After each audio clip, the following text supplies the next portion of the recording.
Mặc cho Trung Quốc liên tục lên tiếng cảnh báo các quốc gia tuyên bố tẩy chay ngoại giao Thế vận hội mùa đông 2022 rằng họ sẽ hối tiếc và trả giá đắt cho hành động sai lầm của mình.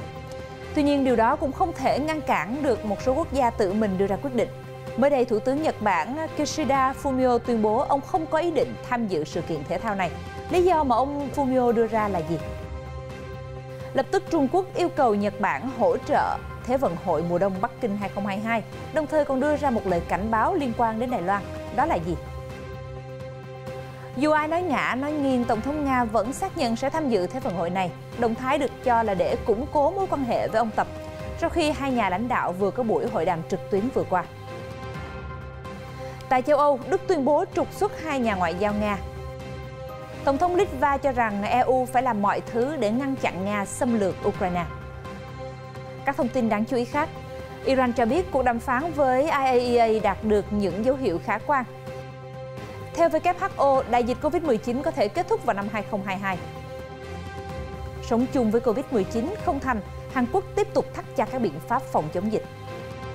Bão Rai bắt đầu đổ bộ vào Philippines, hàng chục nghìn người được yêu cầu sơ tán khẩn cấp. Điệu nhảy Rumba của Congo trở thành di sản văn hóa phi vật thể thế giới. Thủ đô Mexico City trưng bày cổ vật 500 năm tuổi. Và đây là FBNC Thế giới hôm nay.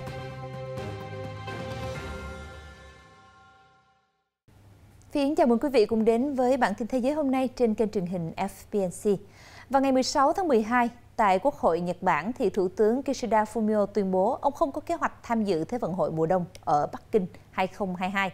Ông Fumio cho rằng việc không tham gia của ông không mang mục đích tẩy chay ngoại giao như các nước phương Tây. Mặc dù hiện nay Nhật Bản chưa có phát ngôn chính thức về việc ủng hộ tẩy chay ngoại giao đối với Thế vận hội Olympic mùa đông Bắc Kinh 2022 hay không, tuy nhiên ngày hôm qua, Thủ tướng Kishida Fumio lại tuyên bố rằng ông không có dự định tham dự sự kiện này.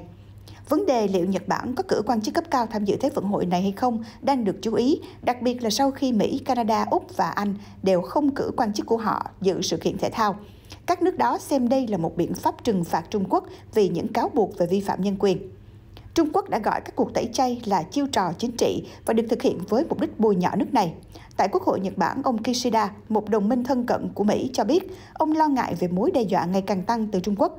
Nhưng hiện nay nước này cũng đang khá phụ thuộc kinh tế vào nước láng giềng vì Trung Quốc vừa là trung tâm sản xuất, vừa là khách hàng mua ô tô và các sản phẩm khác của Nhật. Trước đó, tờ Yomiuri đưa tin các quan chức chính phủ Nhật Bản có khả năng sẽ tẩy chay ngoại giao Thế vận hội, mặc dù cho đến nay vẫn chưa có quyết định chính thức nào được đưa ra. Đáp lại thì đặc phái viên của Trung Quốc tại Nhật Bản, ông Kong Xuan-yu hôm thứ Năm cho biết Thế vận hội mùa đông tại Bắc Kinh 2022 đã không may bị sử dụng như một công cụ chính trị, đồng thời yêu cầu phía Nhật Bản hợp tác và không can thiệp vào vấn đề Đài Loan. Ngay sau khi Thủ tướng Nhật Bản tuyên bố sẽ không tham dự Thế vận hội mùa đông Bắc Kinh 2022, đặc phái viên của Trung Quốc tại Nhật Bản ông Kong Xuan-yu lập tức chỉ trích Tokyo, cho rằng Thế vận hội đang bị sử dụng như một công cụ chính trị. Theo Reuters, phát biểu của ông Kong được đưa ra trong bối cảnh các thành viên Đảng Dân Chủ Tự do LDP của Thủ tướng Nhật Fumio Kishida kêu gọi tẩy chay ngoại giao đối với Olympic Bắc Kinh. Trước đó, Mỹ và các quốc gia khác đã thông báo tẩy chay ngoại giao Thế vận hội Bắc Kinh do cáo buộc nước này đang vi phạm nhân quyền ở Hồng Kông và khu vực Tân Cương của Trung Quốc, nhưng Nhật Bản vẫn chưa đưa ra quyết định. Ông Kong mỉa mai, thật không may có những người Nhật có cái nhìn thiên vị về hệ thống chính trị của Trung Quốc và đang phát tán tin đồn về nhân quyền ở Tân Cương và Hồng Kông. Ông nhấn mạnh Trung Quốc từng ủng hộ Tokyo đăng cai Thế vận hội. Tôi nghĩ Nhật Bản cũng nên tỏ thiện ý đối với Thế vận hội của chúng tôi. Liên quan đến Đài Loan, ông tỏ ra gay gắt hơn. Gần đây, Nhật Bản đã có những động thái tiêu cực liên quan đến Đài Loan, nói rằng tình trạng khẩn cấp của hòn đảo cũng chính là tình trạng khẩn cấp của Nhật.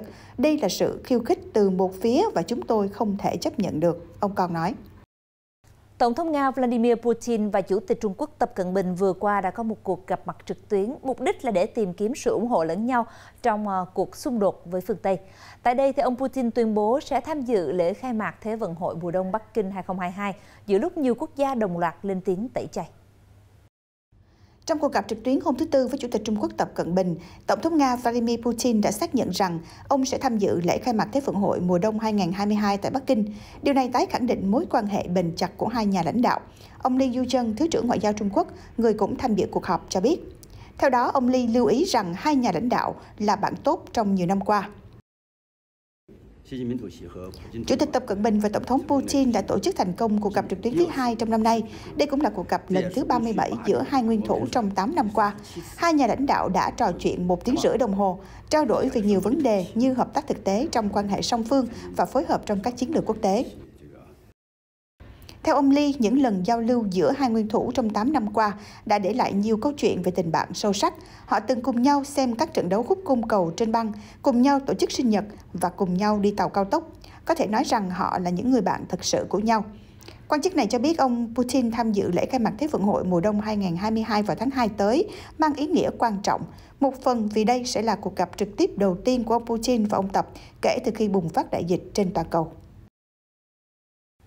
Vừa qua, chính phủ Đức tuyên bố hai nhà ngoại giao Nga là những người không được hoan nghênh sau khi tòa án Đức ra phán quyết về vụ giết người tại công viên Tiergarten ở Berlin. Theo đó, hai nhà ngoại giao này phải lập tức rời khỏi Đức. Căng thẳng giữa Đức và Nga lại một lần nữa có bước leo thang sau khi tòa án Đức ra phán quyết về vụ giết người tại công viên Tiergarten ở Berlin. Chính phủ nước này đồng thời tuyên bố hai nhà ngoại giao Nga là những người không được hoan nghênh. Ngoại trưởng Đức Annalena Baerbock nêu rõ mối quan hệ với Nga đã bị tổn hại nghiêm trọng sau phán quyết của tòa về vụ giết người ở Tiergarten. Bà Baerbock nhấn mạnh, vụ giết người này là sự vi phạm nghiêm trọng luật pháp Đức cũng như chủ quyền của đất nước chúng tôi. Sau khi tòa ra phán quyết, Bộ Ngoại giao Đức đã triệu đại sứ Nga đến trụ sở Bộ Ngoại giao. Quốc vụ Khanh Bộ Ngoại giao Đức Michael Berger thông báo yêu cầu hai nhà ngoại giao Nga phải ngay lập tức rời khỏi Đức. Lập tức, người phát ngôn Bộ Ngoại giao Nga Maria Zakharova cho rằng hành động của Đức là không hữu nghị và cho biết nước này sẽ đáp trả Đức và sớm đưa ra tuyên bố tiếp theo về vấn đề này. Tổng thống Litva mới đây cho biết Liên minh châu Âu phải làm mọi thứ có thể để ngăn chặn khả năng Nga xâm lược Ukraine, đồng thời nên sử dụng các biện pháp trừng phạt kinh tế để ngăn chặn hành vi hung hăng của Moscow. Liên minh châu Âu phải làm mọi thứ để ngăn chặn Nga xâm lược Ukraine. Tổng thống Litva đã tuyên bố như vậy vào thứ Năm vừa qua.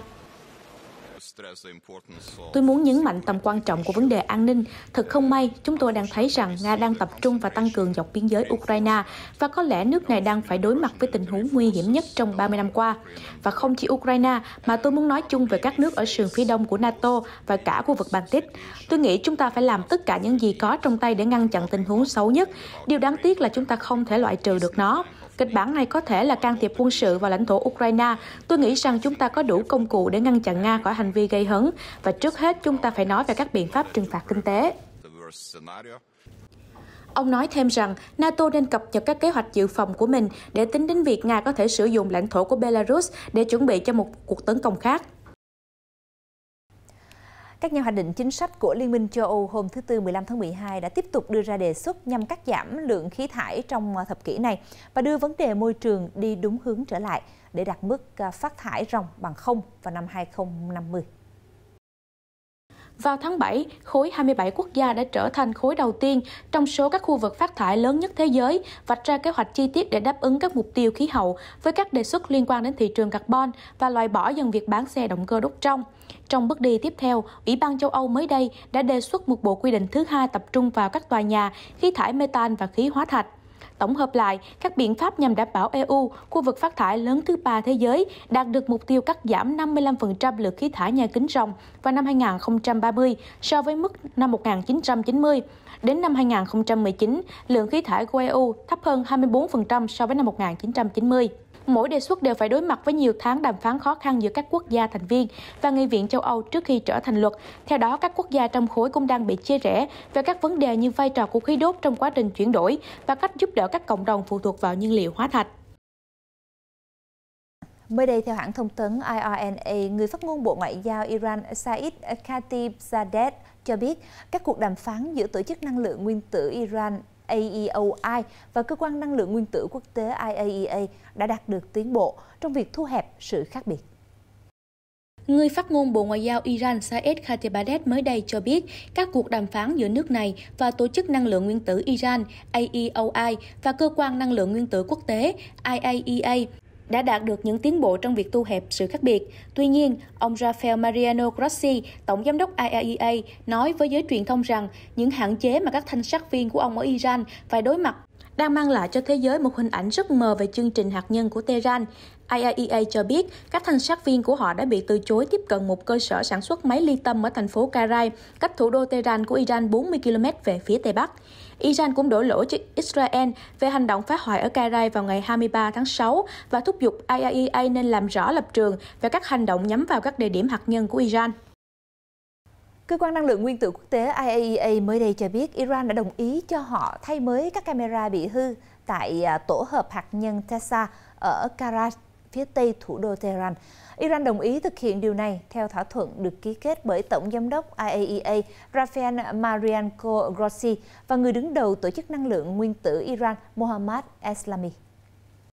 Theo tuyên bố từ Cơ quan Năng lượng Nguyên tử Quốc tế IAEA, họ sẽ sớm lắp đặt các camera mới tại xưởng sản xuất linh kiện máy ly tâm Karay của Iran.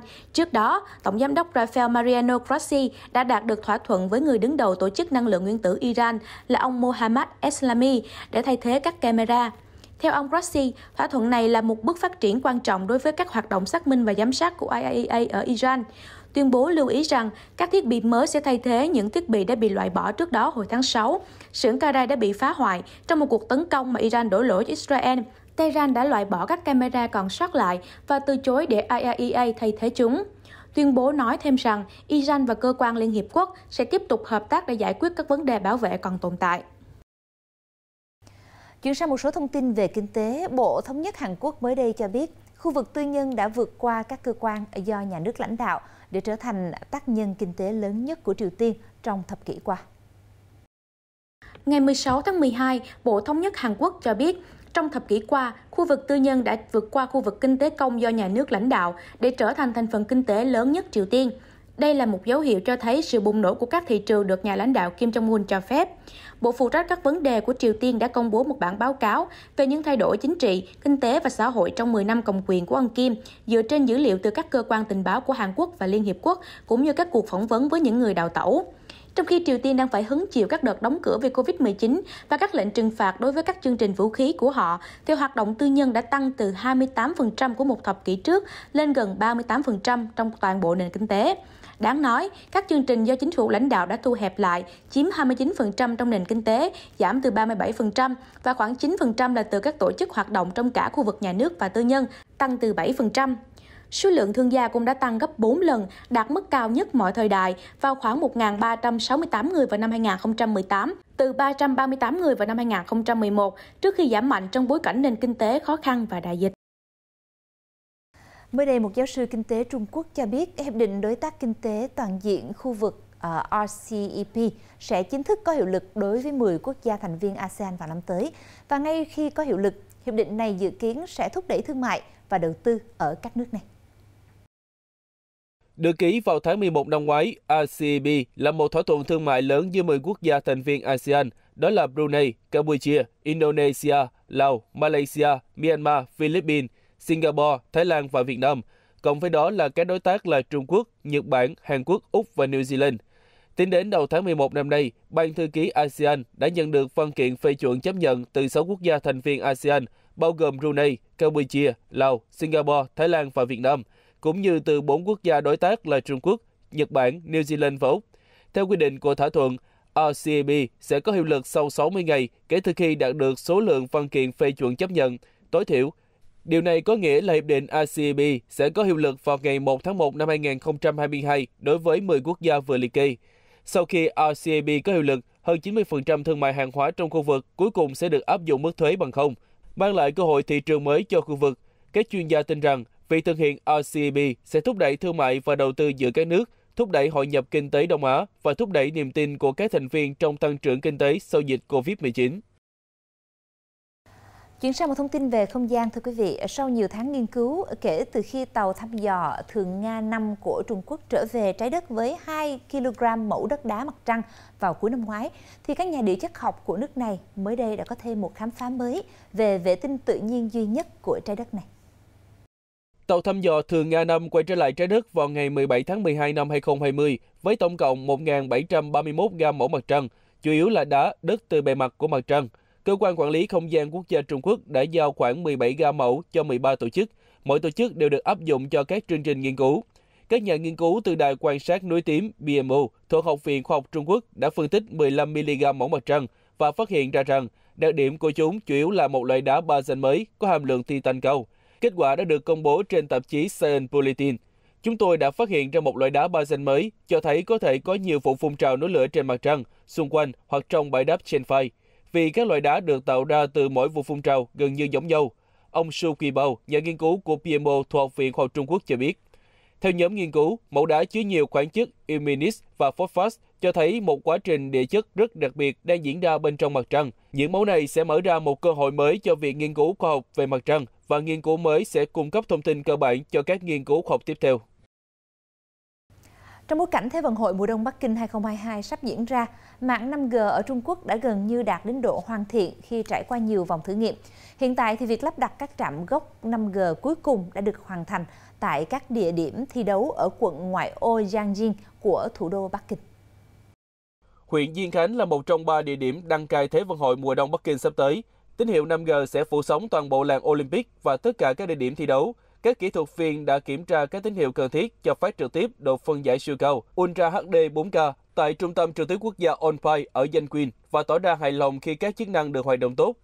Đường đua xe Clutch của Trung tâm Trực Quốc gia Diên Khánh gồm 16 khúc cua với các góc độ và độ nghiêng khác nhau. Đội hình ảnh trực tuyến có cách bố trí các vị trí camera tương đối phức tạp, do đó các phương tiện truyền tín hiệu được ưu tiên là băng thông động tốc độ cao và Wi-Fi với 5G để đảm bảo tín hiệu được truyền thông suốt. Tín hiệu 5G đã đáp ứng đầy đủ nhu cầu phát sóng Ultra HD cho các sự kiện và việc tối ưu hóa tín hiệu vẫn đang được tiếp tục. Vào ngày 16 tháng 12 vừa qua, bão nhiệt đới có tên quốc tế là Rai đã đổ bộ vào Philippines. Trước đó, thì hàng chục nghìn người dân và du khách tại các khu vực ven biển đã được yêu cầu sơ tán khẩn cấp để đảm bảo tính mạng. Trong chương trình hỏi đáp trực tuyến của WHO mới đây, bà Maria Van Kerkhove, trưởng nhóm kỹ thuật thuộc chương trình y tế khẩn cấp của Tổ chức Y tế Thế giới WHO cho biết, thế giới sẽ có đủ phương tiện để vượt qua đại dịch COVID-19 trong năm 2022. Vào tháng 10, WHO đã khởi động chiến lược phủ vaccine toàn cầu vào giữa năm 2022. Trong đó, họ vạch ra nhiều hành động nhằm đạt được tỷ lệ tiêm chủng 70%. Ngày 14 tháng 12, Tổng giám đốc WHO Tedros Adhanom Ghebreyesus phát biểu trong một cuộc họp báo rằng ngày càng có nhiều bằng chứng cho thấy vaccine hiện nay suy giảm hiệu quả trước biến thể Omicron. Chuyển sang một số thông tin về dịch bệnh, mới đây thì Hàn Quốc thông báo sẽ khống chế lại thời gian hoạt động của các doanh nghiệp cũng như hạn chế quy mô các cuộc tụ tập trong bối cảnh số ca nhiễm mới tăng cao kỷ lục, khiến chính phủ nước này phải dừng kế hoạch sống chung với Covid-19. Kể từ khi nới lỏng các quy định giãn cách vào tháng trước thì số ca nhiễm mới theo ngày tại Hàn Quốc đã tăng cao hơn gấp 3 lần. Đặc biệt thì ngày 15 tháng 12, Hàn Quốc ghi nhận số ca mắc mới cao chưa từng thấy với 7.850 ca. Thủ tướng Hàn Quốc Kim Bo-kyum nêu rõ nước này chỉ có thể vượt qua giai đoạn khó khăn mới nếu nhanh chóng khống chế được sự lây lan của virus thông qua các biện pháp giãn cách xã hội nghiêm ngặt. Theo các quy định mới có hiệu lực 2 tuần, bắt đầu từ ngày 18 tháng 12, các nhà hàng, quán cà phê và các địa điểm giải trí sẽ phải đóng cửa vào lúc 21 giờ, trong khi các địa điểm công cộng khác như rạp chiếu phim và phòng hòa nhạc sẽ hoạt động đến 22 giờ. Quy mô của các buổi gặp gỡ riêng tư được giới hạn không quá 4 người. Chính phủ cũng kêu gọi những người đủ điều kiện tiêm mũi tăng cường càng sớm càng tốt. Tính đến nay, hơn 80% dân số Hàn Quốc đã tiêm chủng đầy đủ. Kính thưa quý vị, gần 2 năm vật lộn với đại dịch Covid-19, một cái kết đẹp có lẽ là thứ mà cả thế giới mong chờ. Thắp lên hy vọng ấy thì mới đây bà Maria Van Kerkhove, trưởng nhóm kỹ thuật thuộc chương trình y tế khẩn cấp của Tổ chức Y tế Thế giới WHO cho biết đại dịch Covid-19 có thể kết thúc vào năm tới, chủ yếu là nhờ có vaccine và các loại thuốc kháng virus khác. Theo cơ quan dự báo thời tiết quốc gia Philippines, sức gió mạnh nhất trong vùng gần tâm bão Rai là 165 km/h khi hướng tới các khu vực miền Trung và miền Nam của nước này. Sức gió này có thể tăng lên 195 km/h khi cơn bão đổ bộ vào khu vực gần điểm du lịch nổi tiếng trên hòn đảo Siargao chiều tối cùng ngày.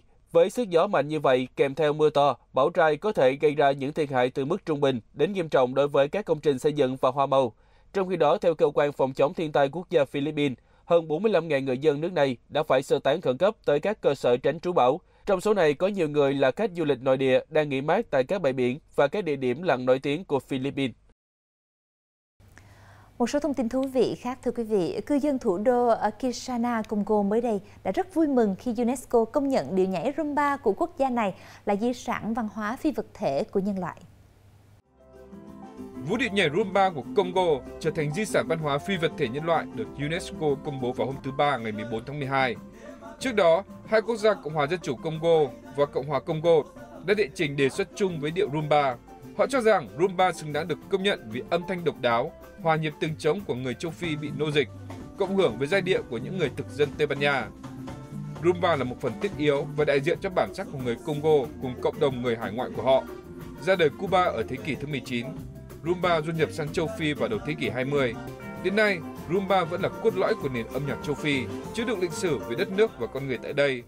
Cũng góp mặt trong danh sách vừa được UNESCO công bố, còn có các món ăn bán rong của Singapore, văn hóa tắm hơi ở Phần Lan và hệ thống thủy lợi truyền thống tại các tiểu vương quốc Ả Rập Thống Nhất. Bảo tàng Templo Mayor ở thủ đô Mexico City vừa bắt đầu trưng bày một cổ vật rất có giá trị. Đó là bức tượng Xochipilli có từ nền văn minh Aztec, được khai quật hồi 2019. Bức tượng đại diện cho Xochipilli, vĩ thần ca hát, nhảy múa và mặt trời buổi sáng của người Aztec, có chiều cao khoảng 36 cm, được tìm thấy tại bang Guerrero, Mexico vào tháng 7 2 năm trước. Theo các nhà khảo cổ, bức tượng này có lẽ là một phần của bàn thờ tín ngưỡng tại thị trấn cổ Cueocofán, thuộc thành phố cổ Tenochtitlan, Guerrero ngày nay. Bức tượng có một vương miện trên đầu với 4 chi tiết hình tròn, tượng trưng cho các viên đá quý màu xanh lục được người Aztec sử dụng trong hình tượng thiêng liêng. Bức tượng có đôi mắt hình bầu dục với con người nổi rõ và miệng lộ 7 chiếc răng, cùng một loạt các đường lượn sóng xung quanh tượng trưng cho bông hoa hoặc 7 bàn tay. Xochipilli là một trong những vị thần nổi tiếng nhất thời đế chế Aztec. Ông phụ trách về nghệ thuật và các trò chơi sắc đẹp. Kính thưa quý vị, giải pháp giúp tránh lãng phí thức ăn hiện đang là vấn đề được nhiều người trên thế giới quan tâm và tìm tòi.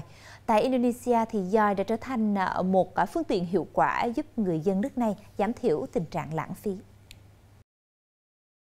Bên trong chiếc hộp Mago Box này là hàng chục ngàn con dòi đang ngoe nguẩy, ngấu nghiến những miếng thức ăn thừa.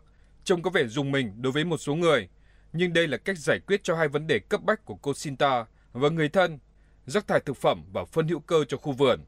Gia đình cô Sinta sử dụng Mago Box từ vài tháng trước. Cứ cách vài tuần, cô sẽ nhận được hộp trứng dòi mới. Sau khi dòi ăn hết thức ăn thừa, người phụ nữ Indonesia sẽ lấy phân từ dòi làm phân hữu cơ và bón cho cây. Khi một lứa dòi chuyển sang giai đoạn nhộng, sau ít nhất 2 tuần, cô sẽ bán cho các chủ doanh nghiệp địa phương để sử dụng làm thức ăn chăn nuôi. Chiếc hộp Mago Box thần kỳ này được một doanh nhân 28 tuổi tên Fatima Himatana phát triển.